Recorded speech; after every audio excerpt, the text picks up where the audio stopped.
تو جو شخص بھی اپنے رب کو خوش کرنا چاہتا ہے، اس کی جانب سے دی جانے والی نعمتوں کا، اس وجود کا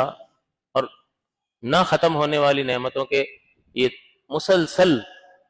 ایک جو سلسلہ نعمتوں کا جاری ہو، اس کا کچھ شکریہ ادا کرنا چاہتا ہے، تو اس کا ایک ہی راستہ ہے کہ وہ سرکار دو عالم صلی اللہ علیہ وسلم کی حیات طیبہ سے حصہ حاصل کرے اور اپنی زندگی میں نافذ کرے۔ اس سے ذہنی سکون بھی ہے، قلبی سکون بھی ہے، گھروں کا چین بھی ہے اور معاشرے کی برائیوں کے خاتمے کا باعث بھی ہے۔ یعنی ہر اعتبار سے اس کو دیکھا جائے تو یہ کامل ایک مکمل دستور ہے جو ہر مقام پر رہنمائی فرماتا ہے۔ اور یہ غزوہ احزاب کے موقع پر یہ آیات نازل ہوئی تھی، سارے دنیا جہاں کے لشکر جمع ہو کے آ گئے تھے مدینے پہ حملہ کرنے، اس لیے احزاب حزب کی جمع ہے لشکر، بہت سارے لشکر آ گئے تھے، اور اسی کو غزوہ خندق بھی کہتے ہیں کہ پھر حفاظت کی غرض سے مغربی دیوار وہاں سے آسان تھا ایکسیس، دوسری جگہ تو چلو پہاڑیاں بنی ہوئی تھی تو اس پہ سے آنا ان کے لیے مشکل تھا، ایک ہی راستہ تھا، تو اس کو خندق کے ذریعے اتنی بڑی بڑی خندقیں کھود دی جائیں کہ ان کے گھوڑے اس کو عبور نہ کر سکیں، تو اس خندق کو کھودنے میں اتنی محنت لگی اور حضور نے خود آپ نے مٹی اٹھا اٹھا کر دوسری جگہ منتقل فرمائی، مضبوط چٹانوں کو آپ نے توڑا، یعنی صحابہ کے ساتھ مل کر کام کیا۔ کسی نے بھوک کی وجہ سے پتھر باندھ لیا تو حضور کے شکم اطہر پر 2 پتھر بندھے تھے۔ یعنی یہ مشکل، ویسے تو یہ خاص اس تناظر میں آیت پاک نازل ہوئی کہ دیکھو ان کو، کہ کسی مشکل سے گھبراتے نہیں ہیں، ذرا بھی ماتھے پر بل نہیں ہے کہ اتنے سارے آ گئے ہیں، اب ان کا مقابلہ کیسے ہوگا۔ پھر وہ قریبی بنو قریظہ والے، یہودیوں سے معاہدہ تھا،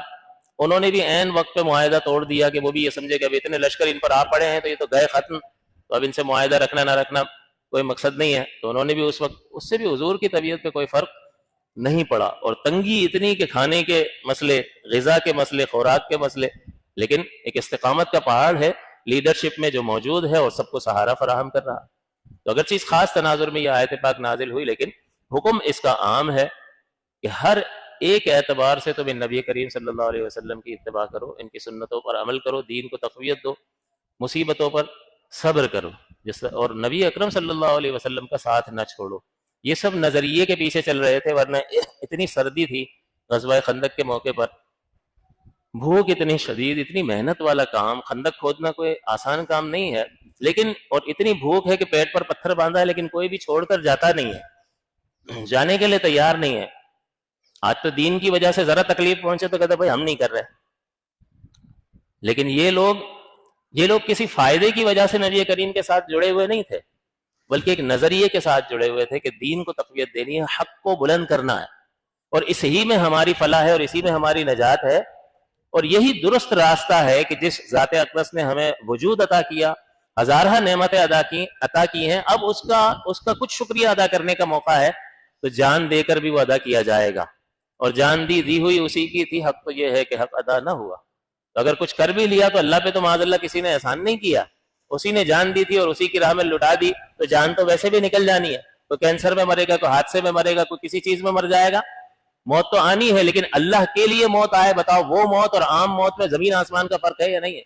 لوگ اس موت پہ رشک کرتے ہیں کہ یار ایسی موت تو اللہ تعالیٰ ہمیں بھی عطا فرمائے۔ تو حقیقت حال یہ ہے کہ